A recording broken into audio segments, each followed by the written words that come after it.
Hello and welcome once again to our video community. I'm really glad that you're joining us here today. And if you're ever in the area and you want to come to a Sunday service, we meet at the Rubicon Playhouse Theater at 1006 East Main Street in Ventura. And our services start at 10 o'clock. That's for the Unity Church of Ventura. So anyway, thank you for joining us today. I want to begin today by telling you a story. And the story is of this man who, upon arrival to his home, he sees this goodbye letter from his wife. And this is what it says. It says, "Dear Frank, when my parents died, you were there. When I had an emergency gallbladder attack, you were there. When my poor sweet dog got lost and never came back, you were there. When my car caught on fire, you were there. The reason I'm leaving you, Frank, is that I've come to the conclusion that you are bad luck." Well, as funny as that story might be, it begs the question, who is responsible? Who's responsible for the circumstances in your life? The great truth taught by the mystics throughout the ages is that life is lived from within out. And yet many times, many people around the planet would like to blame their outer circumstances, and those outer circumstances tend to dictate their inner experience. But that is far from the truth. We are all under the law of our own consciousness. So basically, when taking personal responsibility, on one end of the spectrum, you have people who hold a creator mindset, while on the other end of the spectrum, you have people who hold a victim mindset. One is empowered and the other is powerless. One believes that they have a say in the outcome, and others experience their lives regardless of what happens, external forces then dictate their future. So, who are you? And more importantly, who do you want to be? As we journey towards Easter, some of you might remember that Jesus healed more people during the weeks ahead of the crucifixion. And there were many healings that happened during that short period of time. And on one such occasion, there was a pool called Bethesda. And supposedly an angel would come and stir the waters and what they called troubled the waters. And it would release these healing potent powers that many supposedly would go there and get healed. And there were a great number of people that would come by, just lie by the pool, the blind, those with leprosy, those who were paralyzed. And there was, however, this one particular man, and he had been an invalid for 38 years. The Bible says when Jesus saw him lying there and learned that he had this condition for a great period of time, Jesus asked him, "Do you want to get well?" Basically, what he was asking was, do you want to be empowered? "Sir," the invalid said, "I have no one to help me into the pool when the water is stirred, because while I'm trying to get in, someone else goes down ahead of me." And Jesus said, "Get up," meaning get up off your rear end. Get up, pick up your mat, and walk. Notice Jesus never says, let me pick you up. I'll do that for you. He never says that. He empowers the man to take personal responsibility, and the man is healed. He gets up and he walks. And you see this kind of action with every healing that takes place. You see, Jesus was one that was a master at looking beyond condition. When people came to Jesus with their illness, he did not see them in their illness. He saw them in their wholeness. He saw their vibrational possibility. He saw the way that they really were and really are whole and well. He held the vision in his mind so powerfully that he dominated the vibration of their being, and so they were healed. They became whole. And they actually, each person that came to him, they actually healed themselves, not by staying in the old mindset of victimhood, but rather they took personal responsibility to shift in consciousness, and they began to see themselves as whole and not sick. Now, let us remember and keep in mind that personal responsibility, it's not a burden. Some people think it's a burden. It's not a burden. It is a blessing. This becomes clear when you understand that personal responsibility is nothing other than the freedom to create your own life. Isn't that wonderful? Once you awaken to that fact, that very fact, you become liberated, you become empowered. And it is when you start taking personal responsibility that you start seeing, oh, there are a lot more choices. There's other paths to take. So here's the deal. Here's the deal. The hard part of this teaching is that we must extend that same courtesy to those in our lives that we love. Now, the reason I decided to take on this topic is multifold. The first reason is because my mom gave us a calendar with quotes of the day. And so this last Monday, the quote was, "I am not responsible for other people. We are all under the law of our own consciousness." Think about that for a moment. It's a most powerful statement. I am not responsible for other people. We are all under the law of our own consciousness. Which is something I love that one statement. I needed to ponder on it because it really is the truth. Each one of us are under the law of our own consciousness. The second reason is that I receive emails, I receive calls from people all the time asking if they should rescue a loved one. Maybe it's paying off their debt, or just this once, buying them some more alcohol, or doing their homework for them, or fill in the blank. I'm sure you can think of one person that you tend to rescue from time to time, or maybe have in the past, but no longer are doing so. Where there's an action that takes place that disempowers them rather than empowers them. You know who I'm talking about? You may have someone in your life. Well, let's dissect this a little bit more, shall we? When dealing with a loved one, we need to make sure that we are not contributing to the problem. We need to make sure that you are not the enabler, if you will. You see, an enabler is a person who, by their actions, makes it easier for someone with maybe an emotional disturbance or a dependency of some kind to continue their self-destructive behavior. It is when family or it's when friends help a person just enough for them to remain in some kind of problem in their lives. They just continue in the problem and they never stop recreating the same problem. And it can be very disempowering if we continue to rescue them. For instance, I can remember a number of years ago, I had gotten myself in a financial pickle. I had gotten myself in debt. And I couldn't seem to get out from under that debt. My credit score was not very good, and I could go into the whole story as to why it happened, but that story would be a victim story, which I just don't tell anymore. So before I got married a number of years ago to my former husband, who had been my fiance at the time, he said, "We're not getting married until this debt is cleaned up. And I will not take on this debt." Well, he had every right to protect himself in that way. And even though he had quite a bit of money and he could have rescued me from that particular situation, it was the hardest thing for him to say. It was the hardest thing for him to do. It was the hardest thing for him to watch me go through.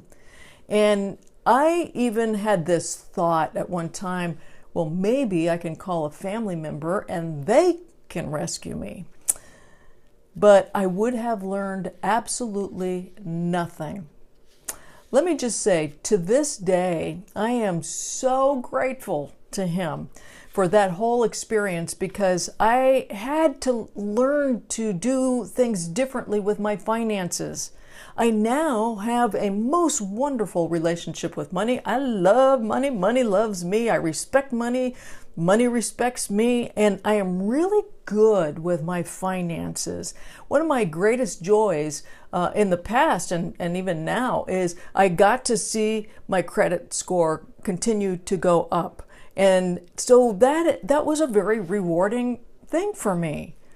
The whole experience gave me my power back. Do you see that many times bailing people out, bailing those that we love, disempowers them? Believe me, it's hard to do and it's hard to watch, but it can be one of the greatest gestures of love. And you may even become the bad guy for a little while, but after a while, they'll come back. They'll thank you for that great experience.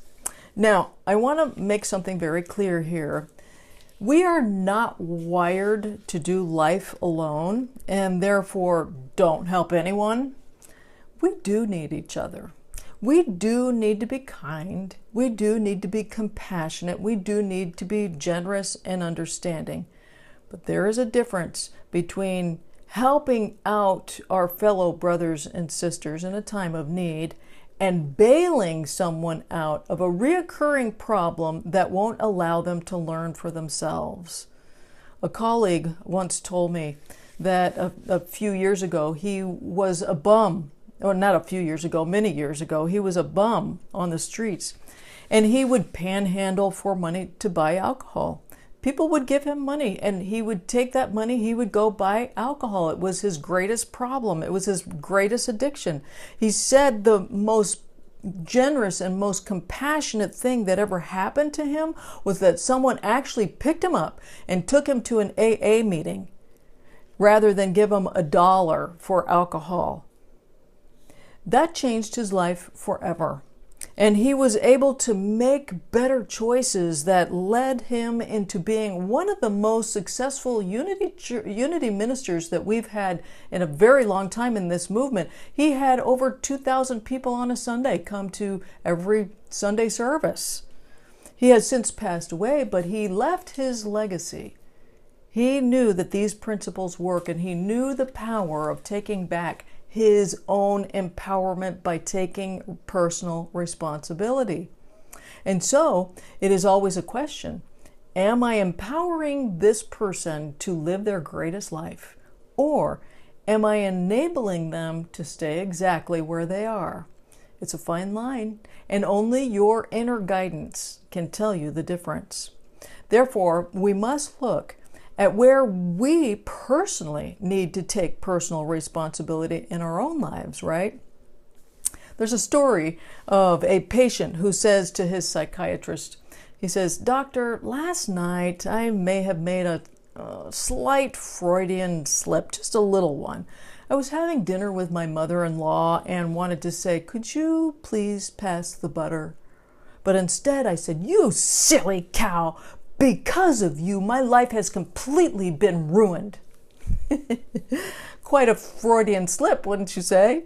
Well, remember, the great truth taught by the mystics is that life is lived from within out. You are under the law of your own consciousness. And yet many times we want to blame our outside circumstances for how we are feeling inside. However, I want to share with you, there is a word that is used that, for the most part, puts us into the blaming mode and not taking responsibility. The word that I'm talking about here today is the word because. Because, not all the time, but many times, the moment you say because, you close the door to all possibilities, and you no longer are open to other possibilities, making different choices, going down a different path. The moment you say because, you go right into victim consciousness. The moment you say because, there is a sense of powerlessness and that you have given your power away. What you are doing in that moment is arguing for your limitations. So victim consciousness looks like this. I am exhausted because I haven't taken a day off and they're just working me to the bone. Who's responsible for self-care? I failed because I tried and no one would help me. Who's responsible for your actions? I did it because everyone else was doing it. Who's responsible for your self-choices? I'm in this situation because he or she made some bad choices. Who's responsible for taking a different direction? As soon as you say the word because, you normally list a bunch of excuses for not stepping into your greatness. Let me tell you, it makes you less than who you really are when you say the word because. You are a creation of God. You are made in the image and likeness of God. You are higher mind. Higher mind does not have limitations. Higher mind only sees infinite possibilities, and it is up to you to tune and tap in to higher mind. Now, some of you might be saying in your minds, yes, but you really don't know what I have to put up with because... And I say, as long as you continue with because, you stay stuck. You can't go to where you want to go if you're staying stuck in this consciousness of victimhood. There's no place to go except staying in that type of consciousness. I can't move because, I can't go forward because. Can you see where I'm going with this?